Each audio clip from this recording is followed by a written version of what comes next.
OU Advocacy's mission is to protect and enhance Orthodox Jewish interests and values in Congress and in state capitals around the country. Particularly, we advocate for policies that benefit the Orthodox Jewish synagogues, day schools, and allow for the comfortable practice of Judaism. Security of our synagogues and day schools are of paramount importance to us, and we're privileged to advocate on behalf of them in our nation's capital. I just wanted to offer some brief background on the program before we get started with our webinar.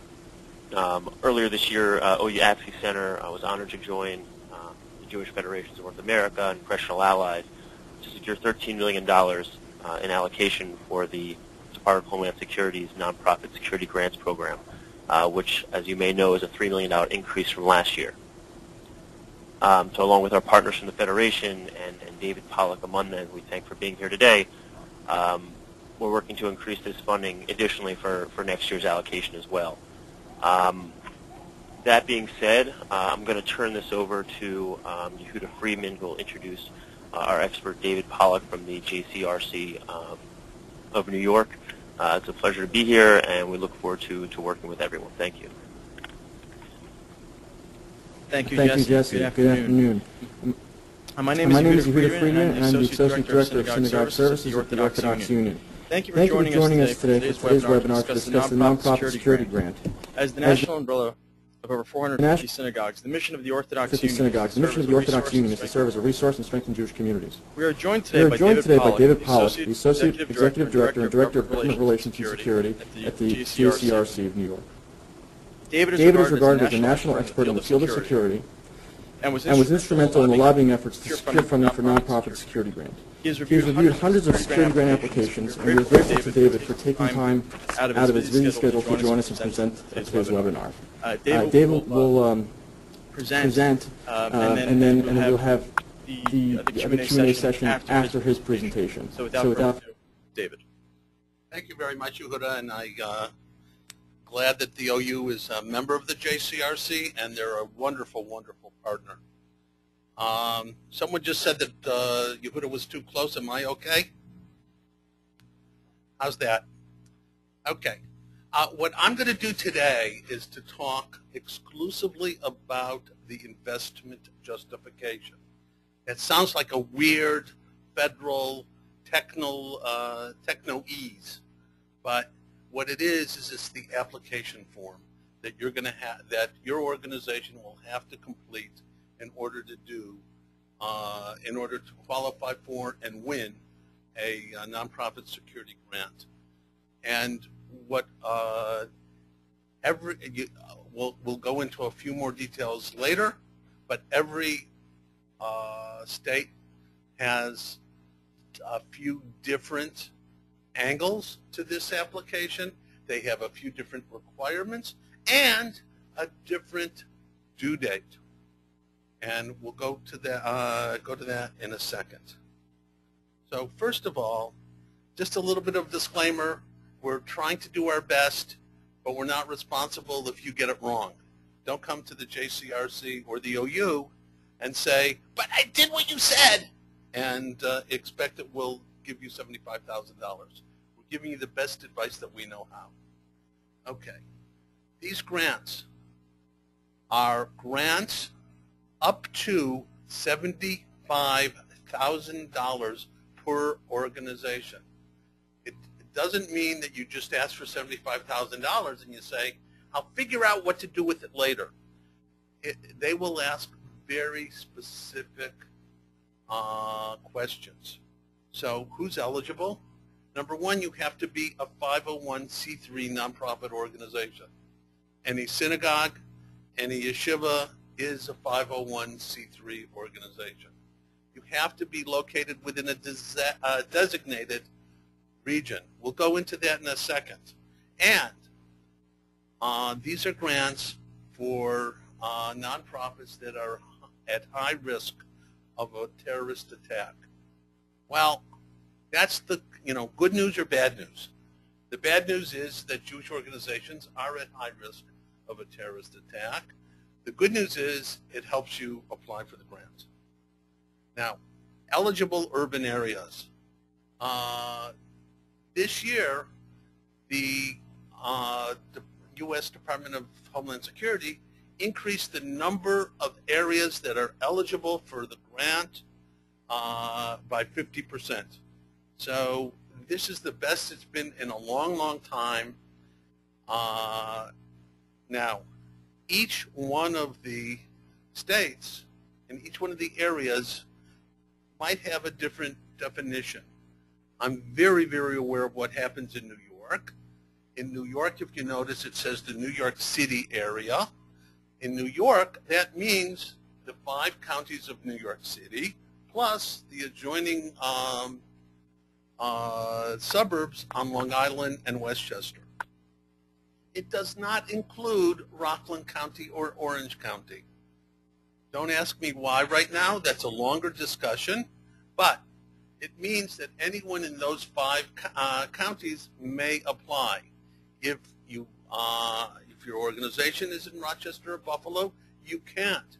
New Jersey is a little bit different. It says Newark and Jersey City, but the geographically challenged leaders in New Jersey consider Lakewood as part of Jersey City, Newark. Go figure. What I'm saying is you have to contact your state to find out if you are actually in one of these areas. Jesse and Yehuda are posting contact information for most of the states. So go ahead, and make the call, make sure you're in the right area, and you can apply. Timing. The timing will be different for each state.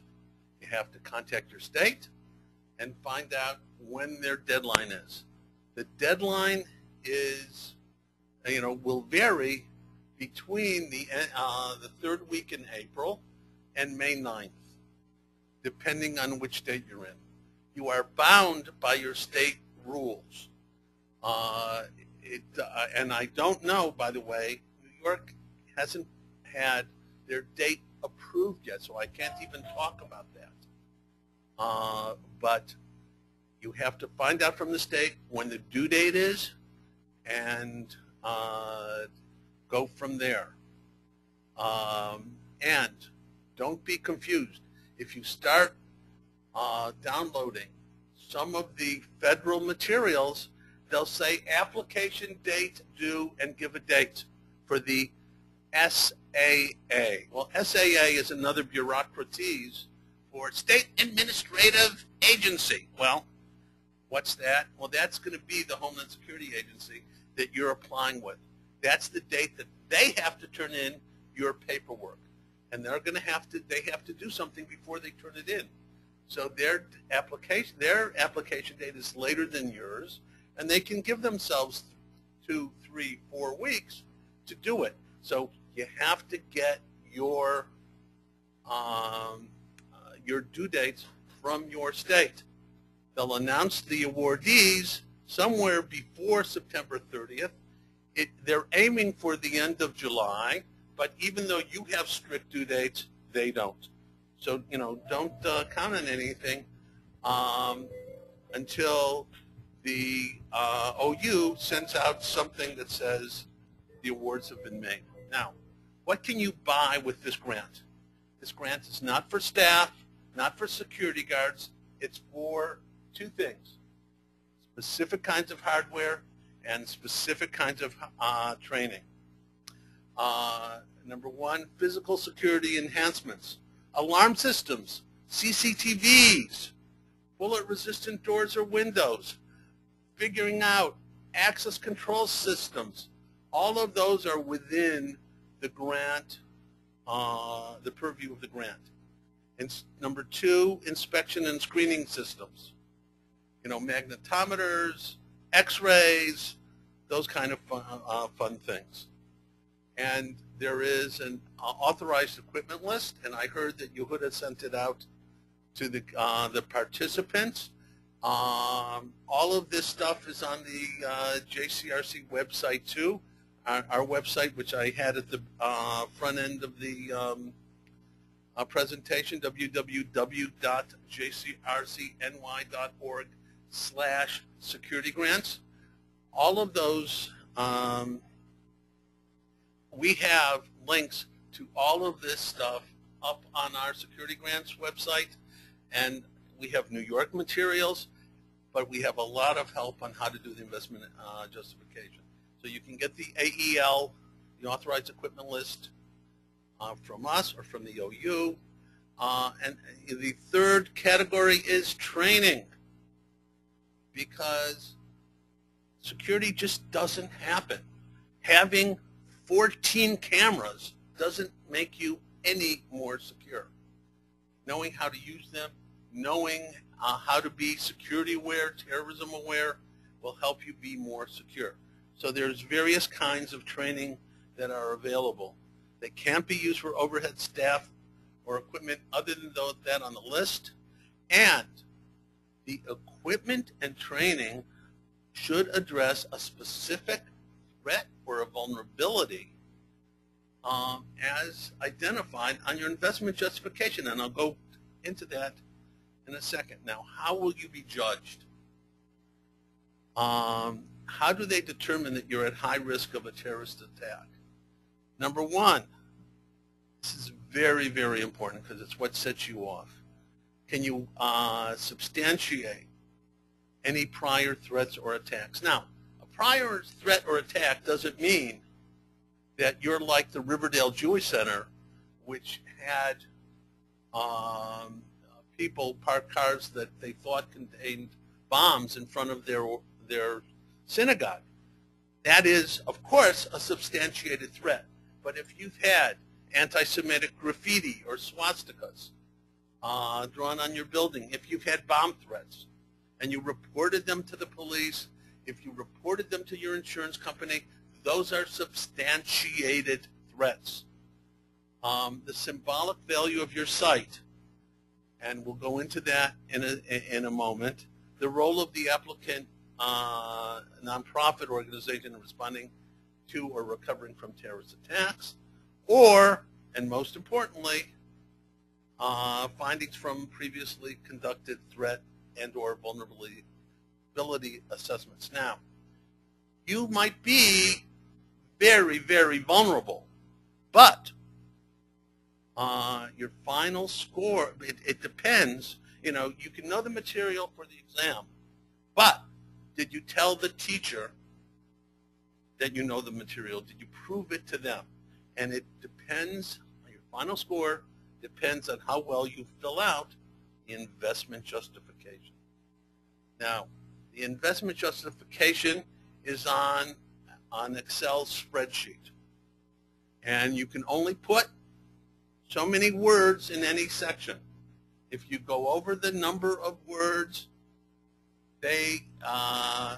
it doesn't take.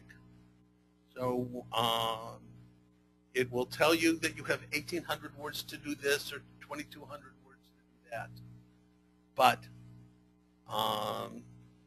may be very verbose, but you got to get the words innate, and you have to be concise, thorough, and absolutely responsive to the questions that they ask. If you leave anything blank, you receive a 0 for that section. And out of 20 points, I'm sorry, there's a total of 40 points possible. And if you miss a section, you can lose 4 points, or 9 points, or 12 points. Now, last year in New York State, organizations that got less than 38 out of 40 just weren't in the running. So you make sure that you fill out the organization, the investment justification well. The investment justification asks you a number of questions, and they interrelate. Now, I'm going to go to 4 magic words that are very important. You see them in red here.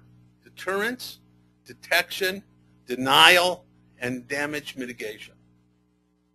What you want to do is to either deter a terrorist threat, to have him or her look at your building and say, nah, it's too tough. I'm going to go somewhere else.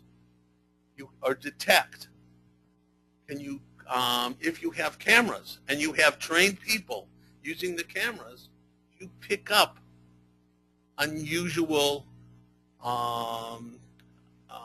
happenings. If if you see something, say something, kinds of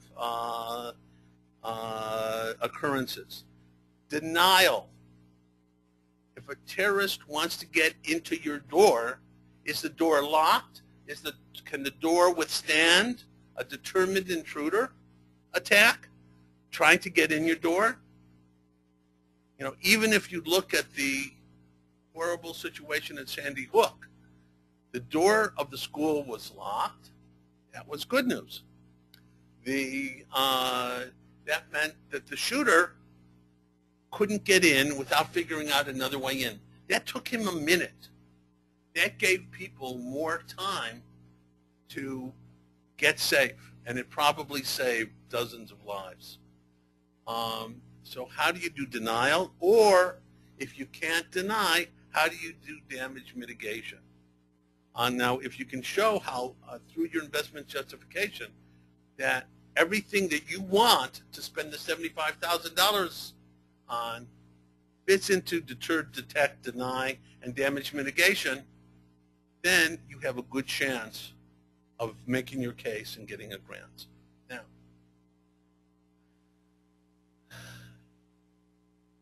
people say, what's the trick for this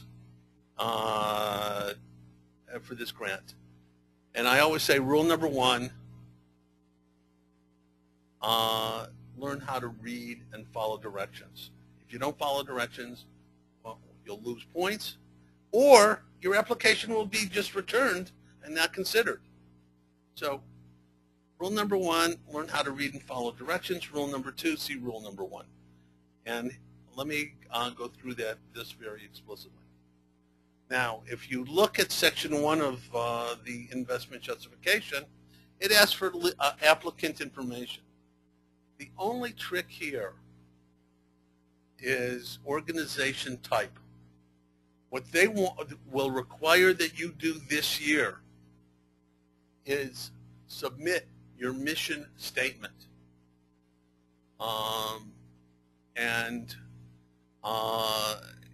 You physically submit the whole mission statement, much of which will be Torah, continuity, all those kinds of things.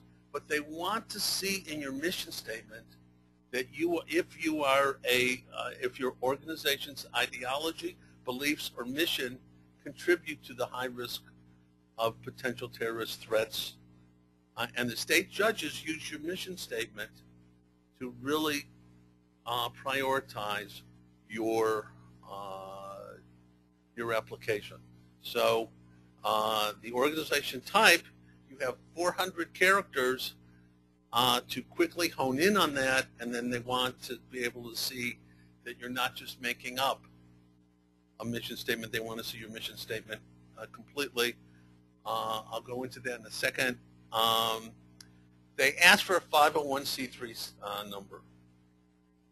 I'm not exactly sure why they keep asking for this, because there ain't no such thing. Every employer has an EIN number, an employee identification number from the IRS. That's what you put in there. You need a DUNS number. Now, and how much you're asking for. You're asking for $69,500, whatever it is. Your total cost, because some people are doing large security, hoping that they get the $75,000 that will help defray a $125,000 project. They'll only give you $75,000, but if you are doing another major more things, that's good. And any current contract, other than a nonprofit security grant program, is yes or no. Very, very straightforward. Mission statement, again, on our website, we have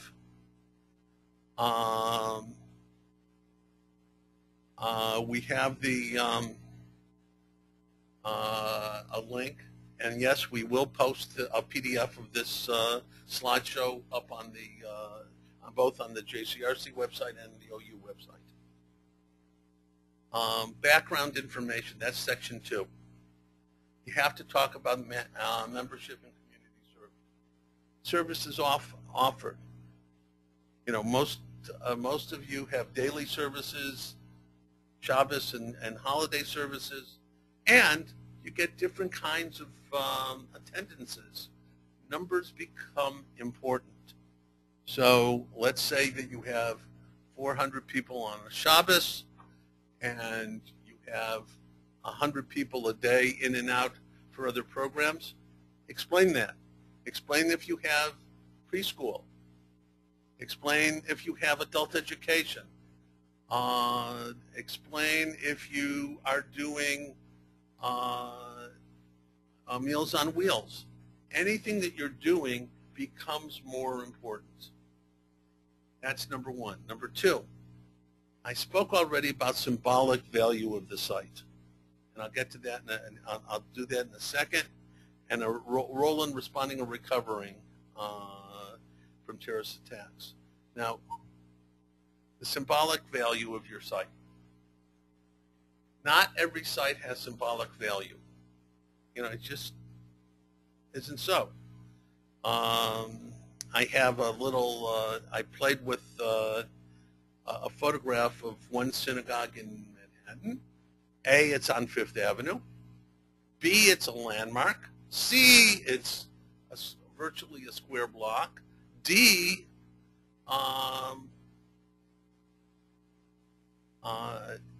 hold the specific questions for the question session later. I can't respond to all of these questions as we're going along. Finally, this building has very prominent people among its membership. Those are different kinds of symbolic value. If your building has symbolic value, if, for example, your rabbi is very well known in the region, those are things that you should be talking about. Just as an example, there was one attack in Riverdale, not the two bombing attempts, but there was another firebombing, and the bad guys explained that we know they have loudmouth Jews in Riverdale who support Israel. So we wanted to go get those loudmouth Jews. They went to the wrong congregation. You know, we know where the loudest mouth person there was, but you know, those are the kind of things that it will help the judges understand that you should be getting a grant. You should go to the head of the line instead of holding back. Do you have a role in responding to or recovery from terrorist attacks? You know, just as an example, we had incredible synagogues responding to Sandy, really becoming the center of their community. They were, you know, providing child care for parents as the parents were trying to clean up their houses. They were providing pastoral counseling, all kinds of things. If you are doing anything, if you're part of the Red Cross, if you're training your congregation, let them know. And these kind of things can be helpful. Now we get to the real meat. Remember I said there were 40 points? We're now going to talk about 12 out of the 40. 4 points each for describing the threats you have, the vulnerabilities, and the potential consequences of an attack. And your answer should indicate that you understand what's happening, not just that you're saying, well, there was an attack on a Jewish school in Toulouse, or an attack on a Chabad in Mumbai. Just if you say that, that's not enough. If you say that and you say, and this is what I learned about that, because I know that schools can be attacked, and therefore we understand that we're vulnerable at arrival and dismissal because of what happened in Toulouse, France. That's the kind of thing that gets full credit. Now, everything that you do in this section is based on a previously conducted risk assessment. Who does a risk assessment? You can do your own risk assessment. That's fine. You can get your local police to come in. You can get your state Homeland Security people to come in. What I'm telling you is, if you haven't done it yet, it's probably too late to get state people or some of the best people who do it for free. If you you may or may not be able to get your local police department to come in. But the risk assessment should be something that goes through, that you sit down. You know, I just went to a synagogue school on Friday with someone from New York State. And the first thing we did is we sat down and we said, how do you use the building? What's your population served? What do you do? What are your scenarios? How do you use it? Who uses it? And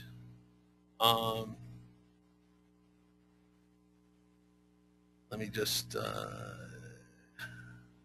rid of this.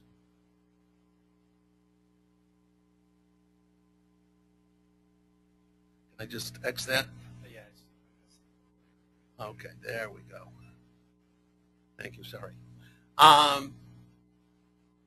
Now, just hold your questions, the specific questions. Risk assessments should be as current as possible.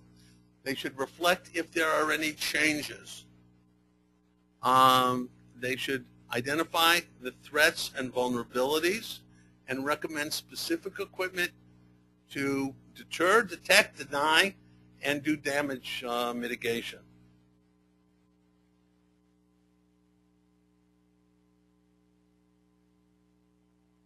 Okay, now, threats. So the question on the investment justification is very specific. In considering threat, the applicant should discuss the identification and substantiation of prior threats or attacks against the nonprofit organization or a closely related organization by a terrorist organization, network, or cell. They should also discuss findings from a risk assessment, police findings, and or insurance claims. Again, I said, if you have an insurance claim, if you reported something to the police, give it to them there.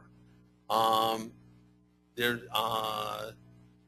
often a good risk assessment will say, in the professional opinion of the assessor, this is an organization at high risk of terrorist attack. The more thorough you can be anywhere, the better. So you explain how you decided that there's a threat from Mumbai or Toulouse, and how it affects your building.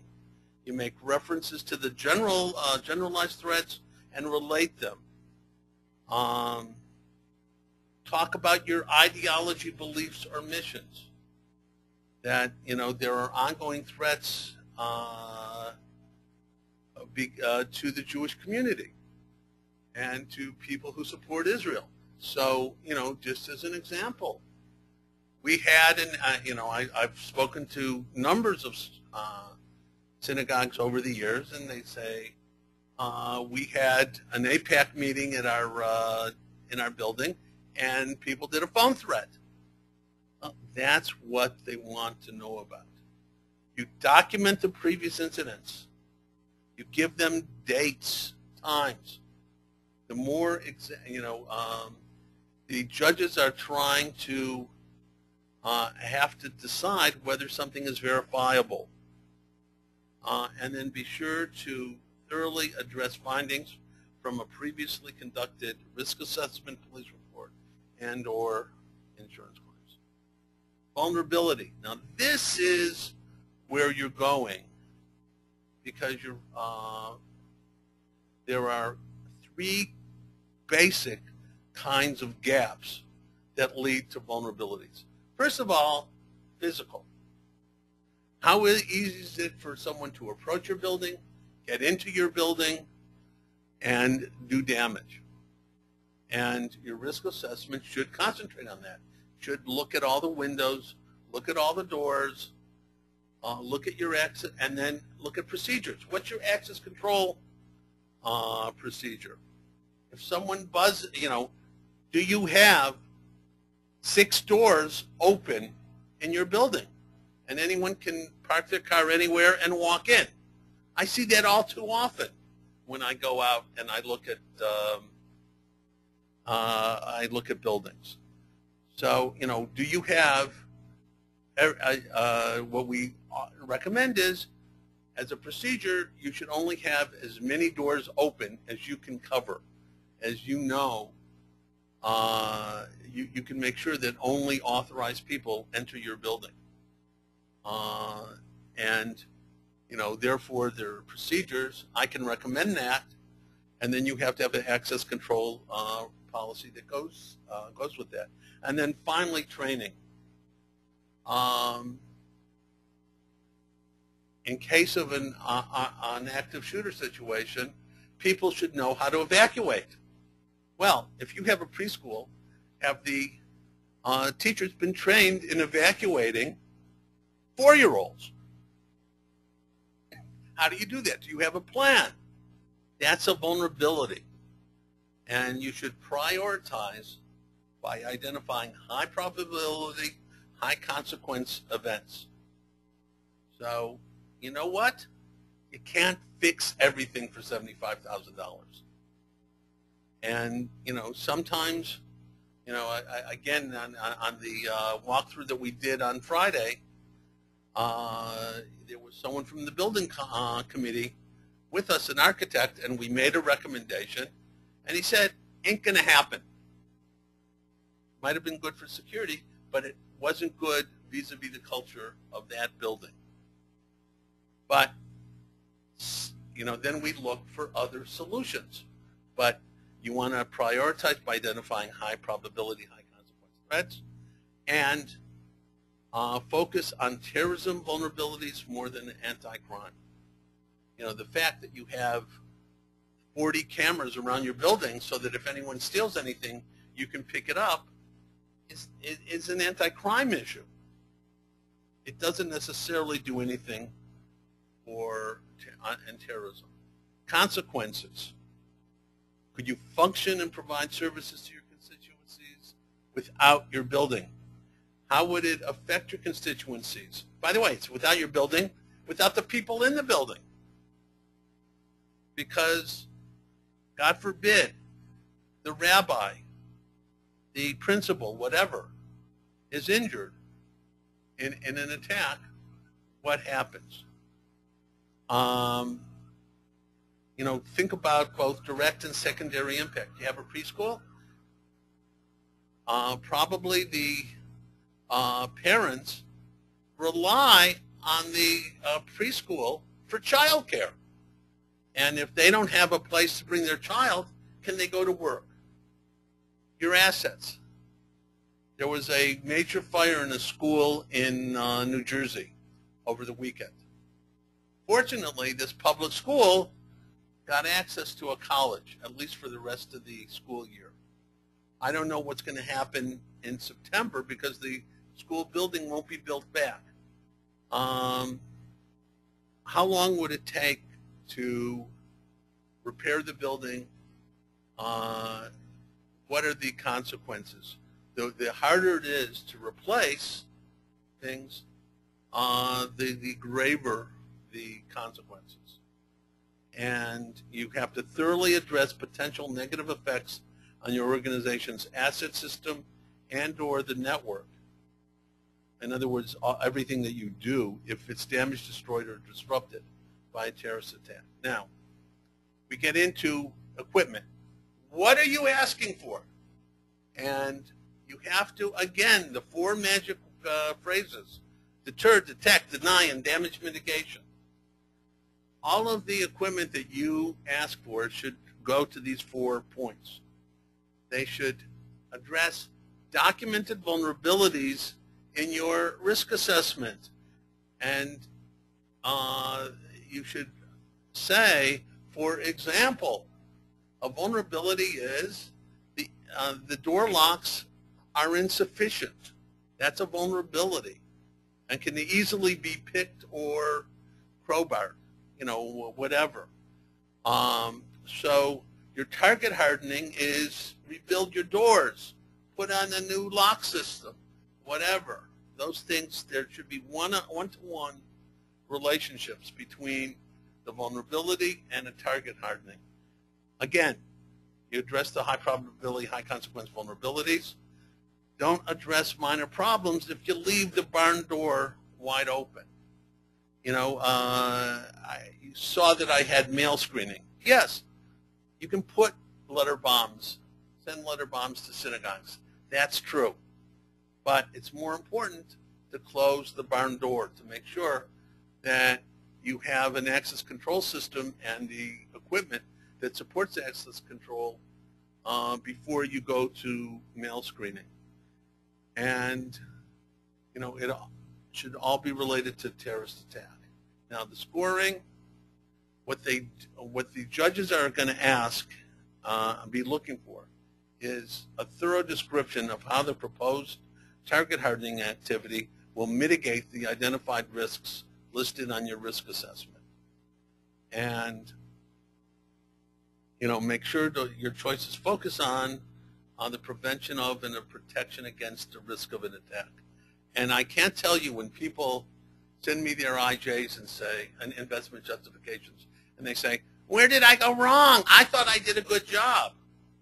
Well, I get to the target hardening section, and I see that they only put in a list of what they wanted.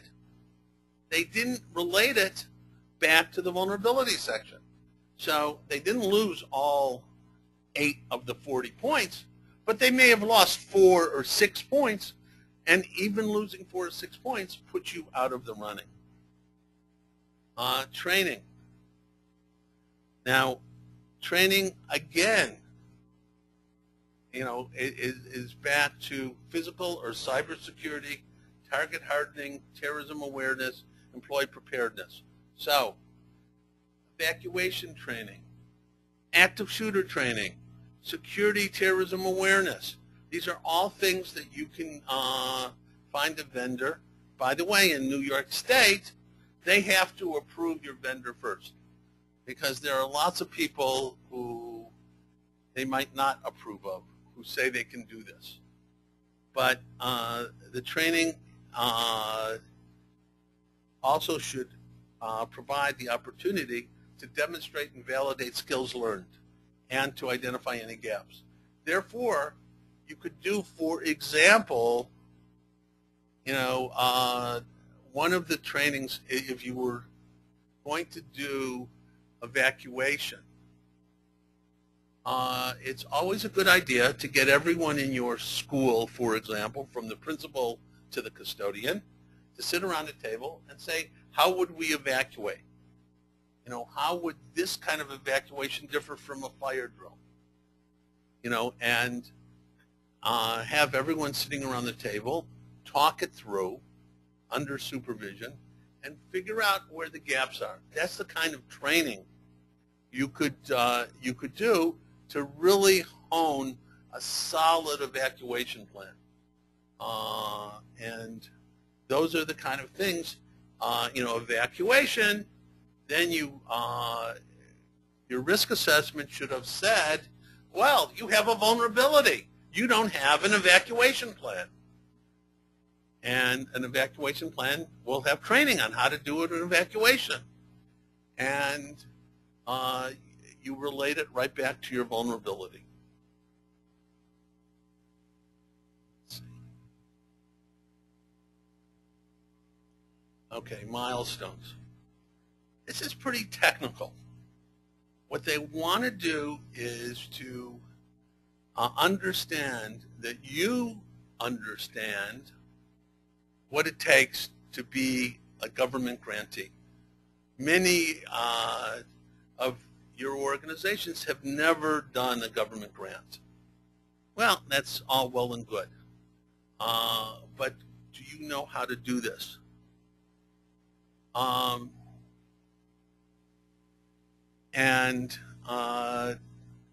You want to provide specific milestones that present a clear sequence of events. What's the first event? You learn, you get the grant. The second event is to learn from your state what the process is going to be with this grant. And what you have, and then I don't know if other states, New York requires a bidding process, a very specific bidding process. I don't know what other states have done, but you have to do a clear sequence of events that build upon one another. And you do milestones and associated key events. For example, you receive the grant, you receive grant approval, that's one event, and then you do other kinds of things. You might have to sign a contract with the state. Everyone has to have environmental and historic protection approval.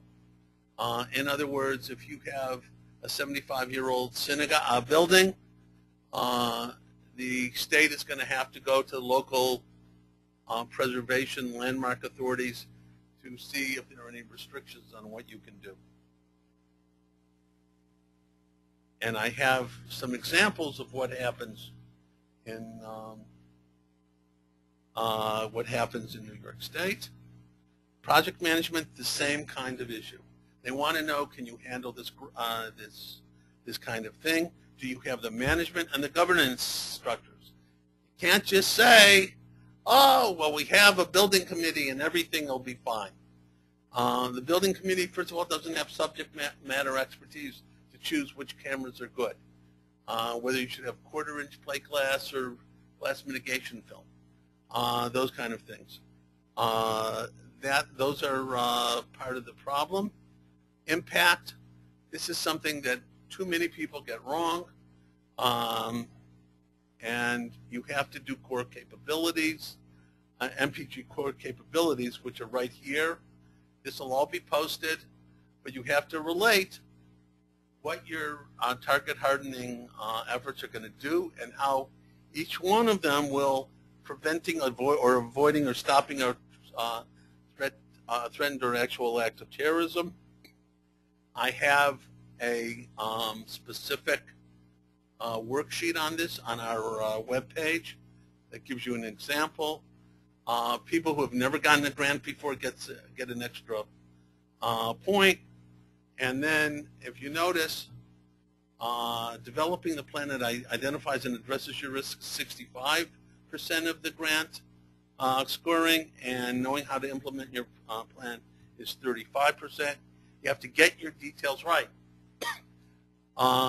You have to know your state application submission deadline. The dog ate your homework does not work. The deadline is the deadline.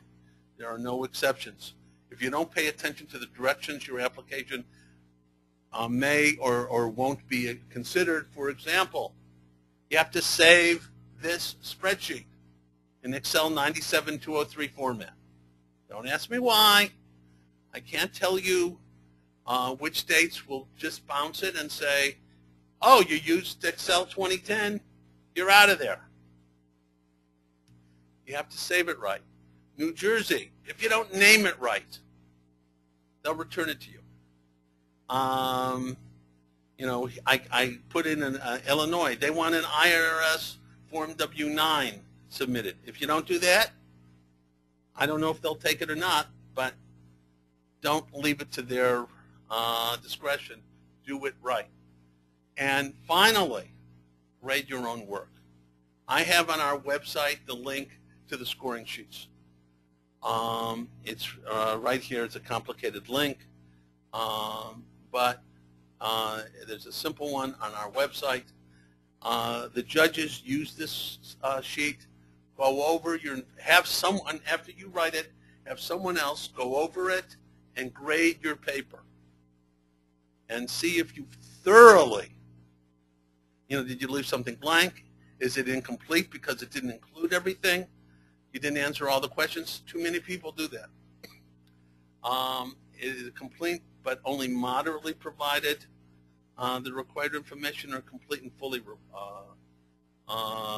provided the information. And these are the links to our information and also JFNA. And now we can take questions.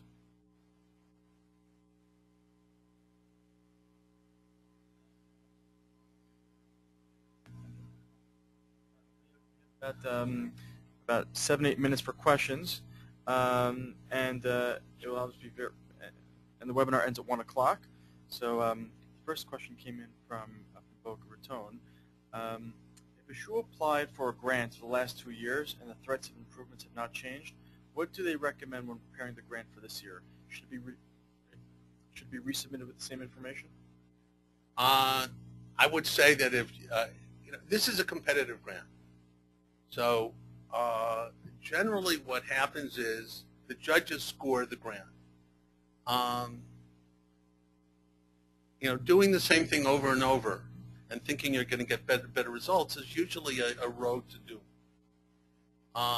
What I would do is to take the scoring sheet and see what score you would give to your investment justification. You probably missed some points. Someone asked, do they give fractional points? No. They give whole numbers. They give 1, 2, 3, 1, 2, 3, 4, 5. It depends how they feel, and it is somewhat arbitrary, but they have to score a lot of them. Question 2. How current should a risk assessment be? They don't ask for a date. They don't ask you to submit it. It should be really in the same, it should be recent, but it doesn't have to be this year. But if you had something from 3 years ago and you made a change, you should include that in your risk assessment. You should, for example, I would hope that if you had something done 3 years ago and there were things that there were recommendations that didn't cost money, I would hope that you fixed them. And therefore you don't have those vulnerabilities anymore. So your vulnerability should be current. You have 3 buildings under the same 501c3. I can tell you in New York, everything goes by your EIN number. So if you have 3 buildings and 3 EIN numbers, you could apply for 3 separate grants. If you have 3 buildings and 1 EIN number, you can only apply for 1.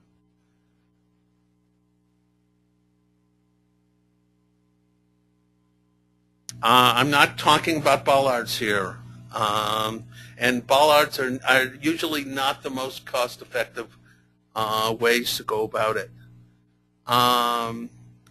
You can get that's not true. There were bollards installed in other buildings, but that's something. Just send me an email and tell me what your issues are on that.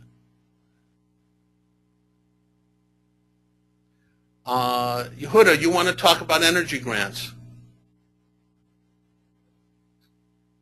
or Jesse. I mean, some people ask about the energy grant. That's not my expertise. New York has a pre-qualification process. I'm not talking about New York. We're going on April 3rd, we will do a New York webinar where we talk to the right groups. We talk about New York issues. When opening the spreadsheet, even though the content has been enabled, you have to talk to your, that's a technical issue. You're probably doing something wrong, but you call your state, or if not, get your favorite techie to help you.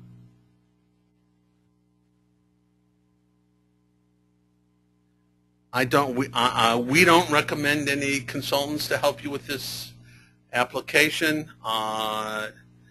You're on your own. The OU doesn't recommend anyone either. No. Okay. Focus more on terrorism than crime. In our region, one of our biggest threats are natural disasters. This is, with tornadoes. What you could do with a tornado, if there are things that you can do vis-a-vis tornadoes, for example, that relate to terrorism, you can apply. But this, I gave you the criteria. You would need another kind of grant to build a tornado shelter or to do any sort of hardening against tornadoes.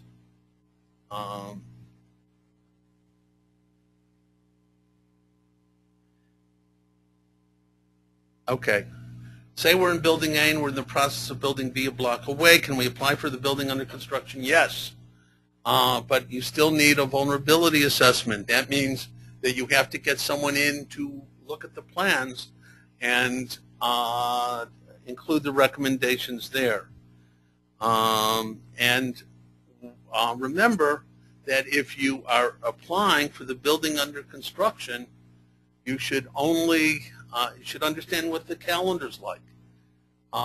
In New York, you really can't expect, if you do everything you should be doing, you can't expect to get access to money until January 1st of 2015, and they will not reimburse you for anything that was spent that was outside the contract period. In other words, when you had have a signed contract.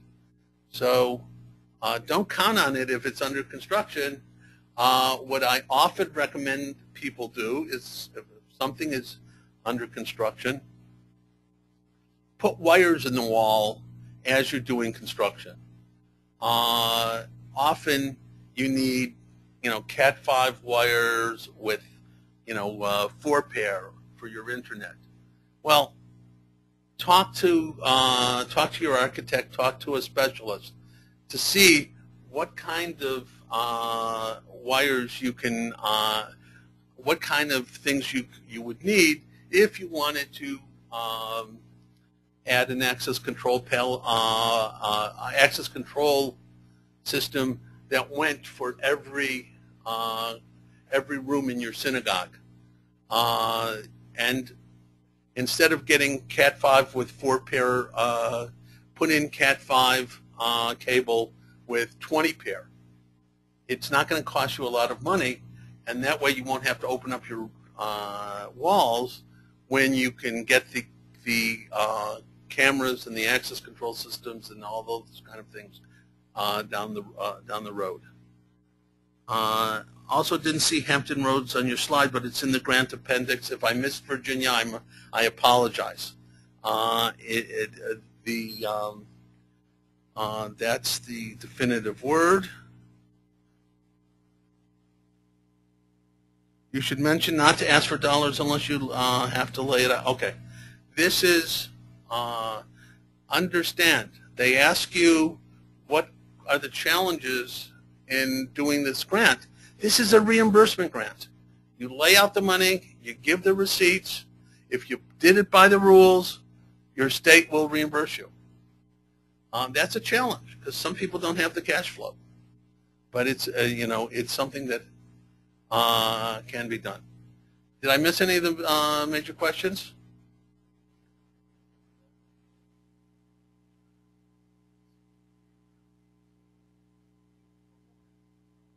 Okay. School that rents an adjacent. Yes. All you have to do is to have a lease for a building.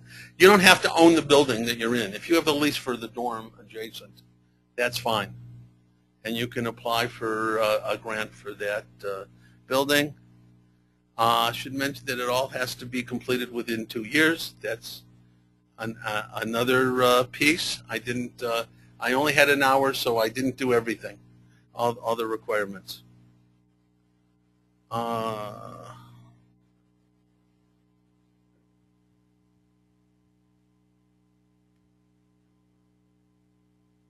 The OU is is going to be posting the links for the various states, and the contact information.